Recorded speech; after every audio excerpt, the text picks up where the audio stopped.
जी, तो अब banking company के नेक्स्ट क्लास को स्टार्ट करते हैं। ठीक है, थर्ड लेक्चर है हमारा। पिछली क्लास में हमने ये सीखा कि बैंक की जो लोन असेट होती है उसमें हम प्रोविजन कैसे बनाते हैं। जो हमारी परफॉर्मिंग असेट है उस पे कितना बनेगा, और सब स्टैंडर्ड पे, डाउटफुल पे, लॉस असेट पे कितना प्रोविजन बनेगा। हमने ये भी सीखा कि जो स्टैंडर्ड असेट है उसमें सिक्योर्ड अनसिक्योर्ड बैलेंस नहीं देखते, सिंपल 0.40% से प्रोविजन बना देते हैं। और अगर अनसिक्योर्ड बैलेंस होता है, सॉरी, अगर एनपीए होता है, चाहे वो सब स्टैंडर्ड हो या लॉस असेट हो, उसको पहले चेक करना पड़ता है सिक्योर्ड बैलेंस कितना है और अनसिक्योर्ड कितना है। उसके हिसाब से फिर हम प्रोविजन बनाते हैं। ठीक है, और लॉस असेट पे तो 100% का प्रोविजन बनता है। अब सर इसमें एक नया टॉपिक है, that is provision in case of loans guaranteed bye ECGC and DICGC. सबसे पहले सर ये ईसीजीसी क्या है ना, इसके बारे में बात करते हैं। ये ईसीजीसी क्या है सर? फुल फॉर्म है एक्सपोर्ट क्रेडिट गारंटी कॉर्पोरेशन। और डीआईसीजीसी क्या है सर? ठीक है सर, ये क्या है सर? ये है deposit insurance and credit guarantee corporation. ये है क्या सर? कुछ ऑर्गेनाइजेशन है, कुछ ऑर्गेनाइजेशन है जिसको आरबीआई ने बनाया है। इनका बेसिकली काम क्या होता है सर कि ये एक्सपोर्ट को प्रमोट करती हैं। जितना इंडिया का एक्सपोर्ट बढ़ेगा सर उतना बाहर से फॉरेन करेंसी आएंगी, डॉलर्स आएंगी। जितना इंडिया में एक्सपोर्ट बढ़ेगा उससे इंडिया में मैन्युफैक्चरिंग बढ़ेगी, इंडिया में जॉब्स क्रिएट होंगी। तो गवर्नमेंट तो ये चाहती है, आरबीआई तो ये चाहता है कि भाई एक्सपोर्ट जितना ज़्यादा बढ़े उतना ज़्यादा अच्छा है। तो कई बार सपोज ऐसा होता है कि आप एक्सपोर्टर हो, ठीक है सर, आप वो एक्सपोर्टर हो और आपके पास बाहर से एक ऑर्डर आया। ठीक है, और वो ऑर्डर आपके पास आया है और आपको पिछले अगले 3 महीने में कुछ क्वांटिटी ऑफ गुड्स आपने एक्सपोर्ट करनी है। उस क्वांटिटी ऑफ गुड्स को बनाने के लिए आपको कुछ मशीन चाहिए, मशीन आपके पास अवेलेबल नहीं है। तो आप बैंक के पास लोन लेने के लिए जाते हो, कहते हो कि आप हमें लोन ग्रांट कर दें ना ये मशीन ही परचेज करने के लिए। बट क्योंकि आपके पास सिक्योरिटी सफिशिएंट अवेलेबल नहीं होती है तो बैंक आपको मना कर देता है, कहता है नहीं आपको हम लोन नहीं दे सकते। आपकी क्या समस्या है सर कि अगर आपके पास लोन नहीं आएगा तो वो मशीनरी कैसे परचेज करोगे, और मशीनरी नहीं आएगी तो फिर वो क्वांटिटी कैसे प्रोड्यूस होगी जिसको आपने एक्सपोर्ट करना है। तो आपकी सेफ्टी के लिए आगे आते हैं ईसीजीसी और डीआईसीजीसी, है ना। ये क्या करते हैं सर, ये बैंक को आपके ब्याह पे गारंटी देते हैं, कहते हैं जो सिक्योरिटी ये दे रहा है वो सिक्योरिटी ले लो। ठीक है, और बाकी जो सिक्योरिटी कम पड़ रही है उसमें हम कुछ आपको गारंटी दे देते हैं कि अगर ये डिफ़ॉल्ट कर देता है और कस्टमर के सिक्योरिटी से आपका लोन रिकवर नहीं होता तो हम क्या करेंगे सर, हम बेसिकली आपको क्या नाम है, हम आपको कुछ पैसा पे करेंगे कस्टमर के ब्याह पे।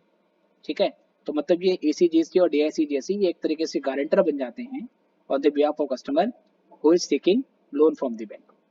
इसके बदले में ईसीजीसी और डीआईसीजीसी बैंक से थोड़ा क्या करते हैं सर, कमीशन ले लेते हैं, है ना। बैंक भी चाहता है भाई लोन पे उसका पैसा जाए, बैंक का तो बिजनेस ही है लोन देने का, जितना लोन देगा बैंक को इंटरेस्ट मिलेगा। तो बैंक कई बार खुद ईसीजीसी और डीआईसीजीसी को अप्रोच करता है कि कस्टमर आए, एक्सपोर्टर है, लेकिन सिक्योरिटी सफिशिएंट नहीं है, तो आप आओ इसके ब्याह पे हमें गारंटी दो और हमारा भी पैसा सिक्योर हो जाएगा, हम कुछ कमीशन आपको दे देंगे। ओके सर, तो उस केस में सर हम प्रोविजन कैसे बनाएंगे? जब ईसीजीसी की और डीआईसीजी की गारंटी अवेलेबल है तो उस केस में सर हम प्रोविजन कैसे बनाएंगे ये हमने यहाँ पर सीखना है। सबसे पहले क्या करेंगे सर, लोन की अमाउंट ले लेंगे। मान लीजिए लोन की जो अमाउंट है, मान लीजिए 500 लाख रुपए की है, फिलहाल के लिए मैं केवल 500 लिख देता हूँ। कस्टमर ने इसके लिए सपोज करो कि 300 लाख की सिक्योरिटी कस्टमर ने प्रोवाइड कर रखी है। तो 500 लाख का लोन है, 300 लाख की सिक्योरिटी कस्टमर ने दे रखी है, और उसके बाद जो बचा सर 200 लाख बचा। इस 200 लाख को अनसिक्योर्ड बैलेंस बोला जाएगा। अब इस 200 लाख के ऊपर, इस 200 लाख के ऊपर कुछ सिक्योरिटी ईसीजीसी वाले दे देंगे। ये क्या बोलेंगे सर, सपोज ये बोलेंगे 40%। 40% किसका बेटा? 200 का। तो 200 का 40% निकाल दो, 80 लाख। तो 200 के अनसिक्योर्ड में 80 की बैलेंस ही ईसीजीसी या डीआईसीजीसी ने दे दी। इसके बाद आपका ये बचा सर कितना, 120 लाख का आपका बचा। अब सर मान लीजिए कि ये जो लोन था, ये जो लोन था आपका, जो लोन अमाउंट था, ये सब स्टैंडर्ड की कैटेगरी में था, है सर। किस में था ये? सब स्टैंडर्ड की कैटेगरी में था। तो इसमें क्या क्या होता है आपको याद होगा, इसमें सिक्योर्ड वाले पे 15% का प्रोविजन बनता है, और अनसिक्योर्ड वाले पे नॉर्मल कितना बनता है सर, 25% का प्रोविजन बनता है अभी इंफ्रास्ट्रक्चर और एस्क्रो वाला हमारे पास अवेलेबल नहीं है। अब हम क्या करेंगे सर, 15% और 25% प्रोविजन बनाएंगे, है ना। सिक्योर्ड बैलेंस कौन सा है सर, सिक्योर्ड बैलेंस दो हैं अगर आप ध्यान से देखें। एक तो ये 300 लाख की सिक्योरिटी अवेलेबल है, ये वाला भी सिक्योर्ड है क्योंकि ये तो कस्टमर ने सिक्योरिटी दी है। और ये 80 लाख की गारंटी सर ईसीजीसी ने दी है कि हम क्या करेंगे सर, हम भी आपको सिक्योरिटी देते हैं 80 लाख की, ठीक है। लेकिन 80 लाख की जो सिक्योरिटी है ये ईसीजीसी ने दी है, जो कि गवर्नमेंट ऑर्गेनाइजेशन है, या बोल सकते हैं कि ये आरबीआई की ऑर्गेनाइजेशन है। और हम गवर्नमेंट की गारंटी पे संदेह नहीं करते, है ना। जैसे वो बाजीराव वाली मूवी थी ना, कि क्या नाम है, तलवार की धार, बाज की नजर, ऐसा कुछ था कि बाजीराव की तलवार पे संदेह नहीं करते, मुझे पूरा याद नहीं है। ऐसे आपको ध्यान रखना है, जो ईसीजीसी डीआईसीजी का गारंटी होगा उस पर हम डाउट नहीं करेंगे। डाउट नहीं करेंगे मतलब इतने पोर्शन पे, जितना पोर्शन ईसीजीसी डीआईसीजी कवर कर रहा है उस पर कोई प्रोविजन नहीं बनाते। तो इस 80 लाख पे कोई प्रोविजन नहीं बनेगा सर इस पर। लेकिन ये जो 300 लाख है सिक्योर्ड बैलेंस, इस पर हम 15% का प्रोविजन बनाएंगे। और बाकी का जो 120 लाख का नेट अनसिक्योर्ड बैलेंस बचा, क्योंकि ये सब स्टैंडर्ड था, इस पर क्या करेंगे सर, इस पर 25% का प्रोविजन बन जाएगा, ठीक है। अगर ये सब स्टैंडर्ड ना हो, कि अगर ये डाउटफुल होता तो सर, फिर डाउटफुल के लिए अलग रेट है। डाउटफुल वाले में, सिक्योर्ड वाले में ये देखते हैं अप टू 1 ईयर है, 1 से 3 साल है या 3 साल से अधिक है, उसके हिसाब से रेट निकालते 300% के ऊपर। और बाकी का जो अनसिक्योर्ड है डाउटफुल वाला, तो उसमें तो फिर आपका 100% का प्रोविजन बनता है। ओके, तो इस तरीके से वर्किंग होती है। तो ये आपको मैंने पूरी समझा दी है। ओके जी, तो अब इसके ऊपर हम क्वेश्चन लेते हैं प्रैक्टिकल प्रॉब्लम वाले। चलिए, ये पहला क्वेश्चन है सर, ये एग्जाम्पल है एक्चुअली, ठीक है। इसको समझने की कोशिश करते हैं, थोड़ा स्क्रीन बड़ी कर देते हैं अपनी। चलिए, क्वेश्चन है, क्वेश्चन कहता है सपोज एक लोन है 500 लाख का। अगेन बेटा वही मेरा वाले क्वेश्चन बन गया, सिंपल। लोन पीरियड क्या है सर, ये डाउटफुल की कैटेगरी में 2 साल से है ना। बस ये भूल गया कि ये डाउटफुल की कैटेगरी में 2 साल से है। कस्टमर ने जो सिक्योरिटी दी है उसकी वैल्यू 300 लाख है, 500 लाख का लोन है, 300 लाख की सिक्योरिटी कस्टमर ने दे रखी है। और ये डाउटफुल असेट है जिसकी डाउटफुल की कैटेगरी में 2 साल इसमें हो चुके हैं, तो ये 1 से 3 साल वाली कैटेगरी में आएगा। ईसीजीसी ने गारंटी दी है, उसने बोला हम 75% of the loan amount, 75% of the loan amount की गारंटी देंगे, या मैक्सिमम 50 लाख का देंगे, है ना। विच एवर इज लोअर, दोनों में से जो लोअर होगा वो उसको ले लेना है, कि या तो लोन के अमाउंट का 75% या मैक्सिमम 50 लाख, इससे अधिक नहीं होगा। तो आपको ये बताना है प्रोविजन कैसे बनेगा। देखो वही वही फॉर्मूला है, पहले लोन की अमाउंट ली 500 लाख, कस्टमर का सिक्योरिटी कितनी है 300 लाख को माइनस कर दी, ये आया 200 लाख। अब ईसीजीसी की क्या देखेंगे सर, देखेंगे गारंटी, उसने दिया 75%, तो पहले 200 का 75% निकालेंगे, तो ये आ गया 150 लाख। पर बोला है कि सर मैक्सिमम कितना देंगे हम, 50 लाख, है ना। 200 का 75% या 50 लाख, विच एवर इज क्या नाम है हाइयर, तो 50 लाख सर। तो 50 लाख की गारंटी ईसीजीसी ने दे दी। इसके बाद आपका 150 बचा, इसे 150 को हम क्या बोलेंगे, नेट अनसिक्योर्ड पोर्शन बोलेंगे। अब जो प्रोविजन बनाते हैं सर वो किस पे बनाते हैं, ध्यान रखना, 150 पे बनाएंगे और 300 पे बनाएंगे सर। जो फाइनल आंसर आता है उस पर प्रोविजन बनता है, और जो कस्टमर की सिक्योरिटी होती है उस पर प्रोविजन बनता है। ईसीजीसी डीआईसीसी जो गारंटी लेते हैं उस पे हम प्रोविजन नहीं बनाते हैं, क्योंकि गवर्नमेंट की एबिलिटी पे हम संदेह नहीं करेंगे, आरबीआई की बॉडी पे हम संदेह नहीं करेंगे, डाउट नहीं करेंगे। चलो सर, 300 लाख की सिक्योरिटी पे कितना बनेगा, 300 लाख सर, क्योंकि ये डाउटफुल है 1 से 3 साल की कैटेगरी में, डाउटफुल है, और डाउटफुल में 1 से 3 साल की कैटेगरी में 40% का प्रोविजन बनता है सिक्योर्ड बैलेंस पे। तो 300 पे बनेगा 40% सर, 120 लाख। और बाकी का जो 150 है बेटा, फाइनल जो आया था, ये अनसिक्योर्ड बैलेंस है। और डाउटफुल वाले में अनसिक्योर्ड पे कितना बनाते हैं सर, 100%। तो 150 का यहाँ पर 100% बनेगा, तो ये हो गया 120 और 150 पूरा जोड़ का टोटल 270 का फाइनल प्रोविजन आपका बन जाएगा। बिल्कुल ध्यान से देखना है इसको कि क्लियर है या नहीं है।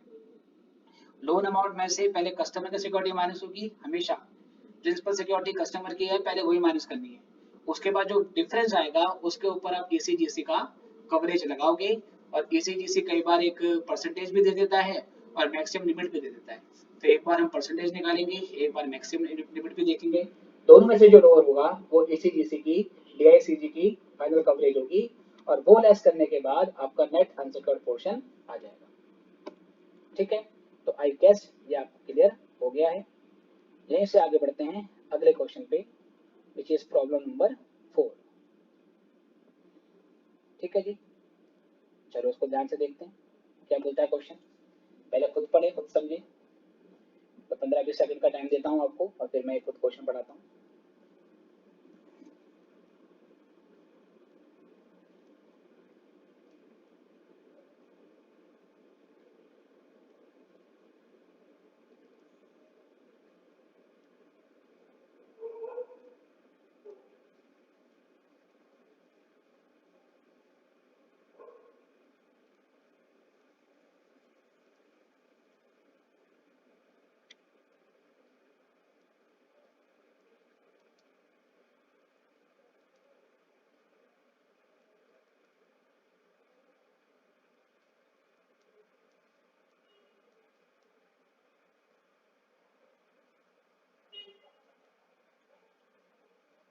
चलिए जी, देखते हैं क्वेश्चन।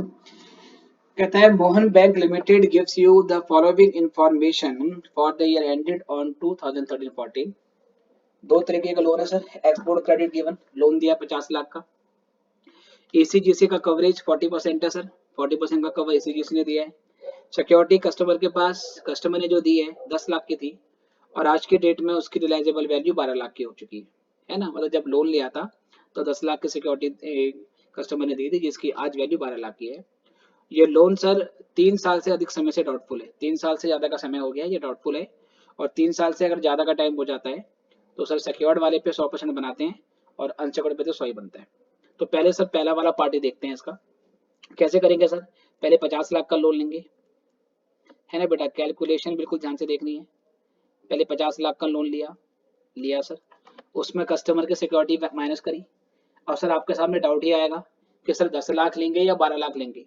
तो हमेशा क्या लोगे सर, रिलाइजेबल वैल्यू, मतलब जो आज वैल्यू मिलेगी अगर हम उस सिक्योरिटी को बेच देते हैं तो 10 लाख तो तब थी जब लोन लिया था, 12 लाख आज की वैल्यू तो आज ले लेंगे। 38 लाख का आपका आ गया। उसके बाद सर क्या है सर, एजी जैसे की गारंटी थी 40%, तो आपने निकाला 40% किसका सर, 38 का। ये निकाला 38 का सर, तो ये आया आपका 15.20। तो 22.80 का आपका नेट फिगर आ गया। क्योंकि इसमें 3 साल से अधिक का बैलेंस है तो इस पे प्रोविजन बनाएंगे एक तो, और एक इस पे बनाएंगे सर। और दोनों पे 100% का ही बनेगा, क्योंकि डाउटफुल के अनसिक्योर्ड वाले पे 100% बनता है और सिक्योर्ड वाले में अगर 3 साल से अधिक का समय हो जाता है तो भी उस पर 100% ही बनता है। तो 12 का भी 100% बेटा, और क्या नाम है 22.80 का भी 100%। तो ये आपका प्रोविजन फाइनल आ गया 34.80 का। ओके जी, अगला क्वेश्चन इसके बाद इसी में देखते हैं नेक्स्ट क्वेश्चन, पार्ट बी इसका। सेकंड पार्ट में कहता है टर्म लोन है 75 लाख का, डीआईसीजीसी का कवर है 50% का, है ना। मैक्सिमम लिमिट 20 लाख है, अपर लिमिट भी दे दी। सिक्योरिटी बैंक के पास 20 लाख की है जिसकी आज वैल्यू 18 लाख की हो गई है। और ये 1 से 3 साल की कैटेगरी में डाउटफुल है। 1 से 3 वाले में क्या होता है, सिक्योर्ड वाले पे 40% और अनसिक्योर्ड वाले में डाउटफुल पे तो 100% ही बनाते हैं, है ना। ये चीज आपको याद होगी। चलो जी, तो यहाँ से देखते हैं इसको। तो सर देखो कैसे करेंगे।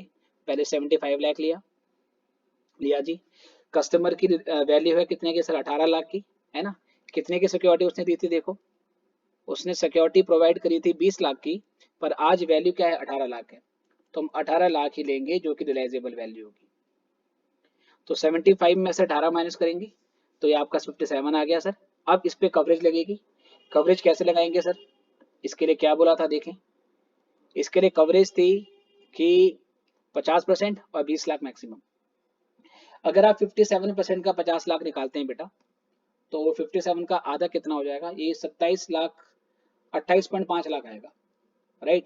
57 लाख का अगर आप निकालते हैं 50% तो 28.5 लाख आएगा। बट क्वेश्चन में क्या बोला है, मैक्सिमम लिमिट 20 लाख की है सर, है ना। बोला हुआ है सर मैक्सिमम लिमिट 20 लाख की है या 50%, which ever is lower. 28.5 lakh आता है 57 का 50% और 20 लाख इसकी अपर लिमिट है। तो 20 लाख से अधिक की गारंटी नहीं मिलेगी, इसलिए 20 लाख ही लगा दिया। ये 20 लाख लगाने के बाद 57 में से माइनस किया हमने 20, तो ये आंसर आ गया हमारा 37 लाख का, 37 लाख का सर। अब इस 37 लाख पे प्रोविजन बनाएंगे हम, और जो कस्टमर का 18 लाख था उस पे बनाएंगे, क्योंकि ये 1 से 3 की कैटेगरी में है, तो 18 लाख जो सिक्योर्ड है उस पे बनेगा 40%, उस पे बनेगा 40%।